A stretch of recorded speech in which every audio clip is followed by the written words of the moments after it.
Il y a des milliers d'animés qui sortent chaque année et parmi eux il y en a qui sont vraiment bizarres. Ça peut être parce qu'ils sont trop gore ou alors le scénario est juste nul, ou bien comme tu le connais très bien parce qu'il y a trop de fanservice. Tu l'as sûrement compris et ça fait très longtemps qu'on l'a pas fait. Aujourd'hui on va voir 4 animes à ne surtout pas regarder en famille.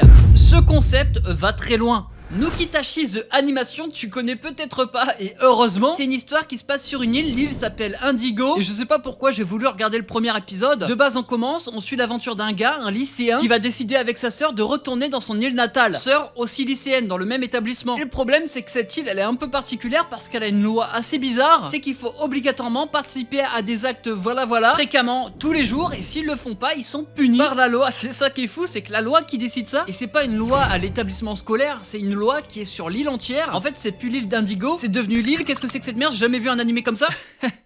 Non mais c'est vraiment le nom de l'île. Et justement les deux personnages principaux, le mec et sa sœur, ils vont pas vouloir se plier à ces pratiques, sauf qu'il y a des gens qui sont là pour vérifier que tout le monde y participe. Du coup ils vont fuir et c'est là qu'ils vont tomber sur une pièce secrète sur l'île, un refuge au fond d'une grotte, et ça va être leur QG pour pouvoir retourner le gouvernement et faire un coup d'état quoi. Vous l'avez compris, c'est pour changer la loi. Cet animé est un vrai problème déjà parce qu'il y a vraiment que des scènes bizarres, que ça soit en arrière-plan, en premier-plan, tout le monde fait des trucs chelous. Et ça s'arrête pas là parce que la punition s'appelle la guillotine. Mais la guillotine c'est quoi? C'est de forcer à passer à l'acte et ça c'est chelou. Et si vous vous dites que ça s'arrête là, non. Alors j'ai pas vu beaucoup d'épisodes, je vous l'annonce, mais on nous dit assez vite que la fille, la sœur du perso principal, veut avoir une relation avec lui. Donc vous avez compris que rien n'est bien dans cet animé quand même, c'est fort. En fait normalement quand tu sors un animé t'es censé plier un classique, sauf que eux, ils ont fait tout l'inverse. Je crois que la DA elle est pas pour moi, je déteste ce genre d'animé, mais c'est voulu je pense. Dès le début c'est assumé d'être trash, chaque personnage lâche des insultes à tout va, et bien sûr ça censure, du coup il y a des bips partout. Connard. Bon bah pas ici visiblement.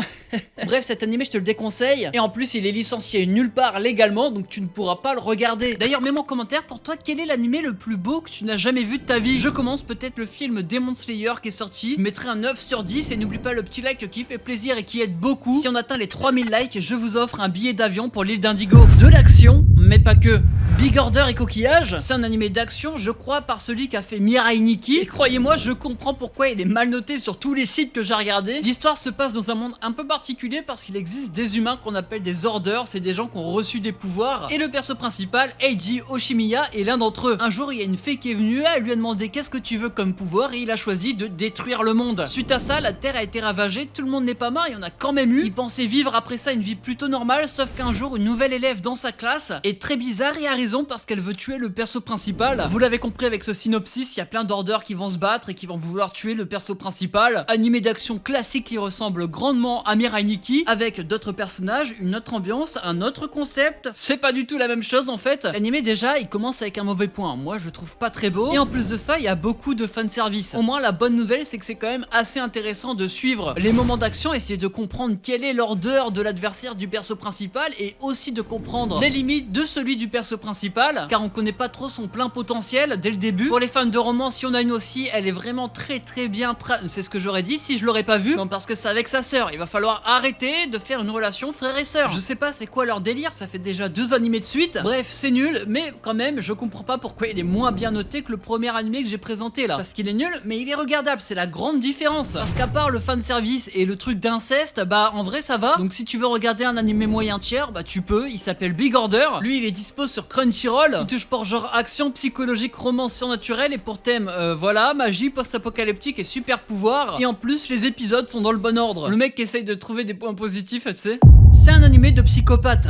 I am a behemoth S-Ranked Monster. Alors je sais pas si mon accent anglais est bien, en tout cas le titre est là pour que vous compreniez un petit peu. En gros c'est simple, on suit l'aventure d'un gars qui s'est fait réincarner dans le corps d'un chat. Sauf qu'en fait c'est en apparence parce que c'est un bébé behemoth, une des créatures les plus puissantes du monde. Heureusement pour lui il va se faire secourir entre guillemets hein, parce qu'il est quand même très puissant. Arya, une aventurière qui va décider de l'adopter et le nommer Tama. Et comme Tama en fait c'est un ancien chevalier, il a toujours ses serments de chevalier, il va décider d'aider Arya, celle qu'il a adoptée, par tous les moyens possibles et de devenir plus fort pour pouvoir la protéger. Mais attention parce qu'il pourrait être la cible d'autres personnes quand ils vont comprendre que c'est un behemoth très puissant. L'histoire elle se passe dans une ville assez particulière, il y a de grands donjons, du coup il y a plein d'aventuriers, c'est un peu la capitale de la richesse, il y a des ressources extrêmement rares mais beaucoup y meurent et ça c'est très triste, ce qui fait qu'on est censé pas s'ennuyer et ça c'est ce qu'on pense quand on commence l'animé. Sauf que la vérité est tout autre, on suit l'aventure d'un chat qui va croiser la route d'une fille avec 2 intrigues principales, si je peux dire ça comme ça pour éviter de me faire censurer. censuré. Donc déjà il y a un début de fanservice, mais c'est pas tout. Plus t'avances dans l'animé, plus tu te rends compte que la meuf elle a des... Bref, avec le chat, j'espère que t'as compris. Je vais parler en langage codé pour t'expliquer.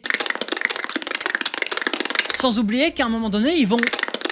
Voilà, j'espère que t'as compris. Elle fait vraiment des allusions bizarres envers le chat, ça ressemble un peu à l'animé avec le cochon si vous l'avez regardé. Moi oui, avec toute ma famille et c'était super cool. Sérieusement, ce genre d'animé c'est comme le truc avec l'inceste ou quoi envers les animaux, c'est très bizarre. En plus de ça, c'est pas la seule personnage qui va avoir ce genre de réaction parce qu'il y a d'autres meufs qui vont rentrer dans le harem au cours de l'animé et qu'en plus de ça, il doit faire extrêmement chaud là où il se passe l'animé parce qu'il y a énormément de scènes où les meufs sont sans vêtements et on voit des trucs. Mon avis, c'est que ça pue du cul, il faut surtout pas le regarder. Il touche pour genre action, aventure, comédie, ecchi, fantasy, seinen et pour thème animaux. Et quand bien même ça commence comme un animé fantasy classique au début, croyez-moi que plus vous avancez, plus ça devient bizarre. Alors faites très attention. Enfin, un bon animé. Parmi la liste, c'est le meilleur et je pense que vous pouvez le regarder. Gakusen Toshi Asterisk. C'est un animé où il y a pas mal de fanservice, mais lui, il est bien. L'histoire se passe dans un monde où il y a eu une catastrophe naturelle. Mais suite à ça, les humains ont obtenu une nouvelle capacité que je vais expliquer par la suite. Nous, on suit l'aventure d'un gars qui s'appelle Amagiri Hayato, qui va arriver dans cette nouvelle ville académique Suro qui s'appelle Rika. Et elle est connue parce que là-bas, il y a un géant tournoi qui se passe. Je sais pas si c'est chaque année, j'ai oublié, mais en tout cas, il y a un tournoi de haute renommée qui s'y passe. Et pour gagner, c'est Asterisk et Péril. Ouais, Francis, je suis pas sûr de celle-là là pour le coup. Bref, le perso principal il arrive dans cet établissement, il va trouver un mouchoir qui est tombé par la fenêtre, il va le ramener à la personne qui l'a fait tomber et comme par hasard c'était une meuf et comme par hasard elle avait extrêmement chaud. Forcément la meuf était très énervée et c'est pas bon pour le perso principal parce qu'elle est extrêmement puissante. Elle s'appelle Alexia et elle rêve de gagner ce tournoi qui arrivera. Ils vont se provoquer en duel et c'est là qu'on va connaître les pouvoirs des personnages. C'est en gros comme ça que commence l'animé. Il y aura plein de mystères d'ailleurs autour du perso principal, pourquoi il est arrivé dans cet établissement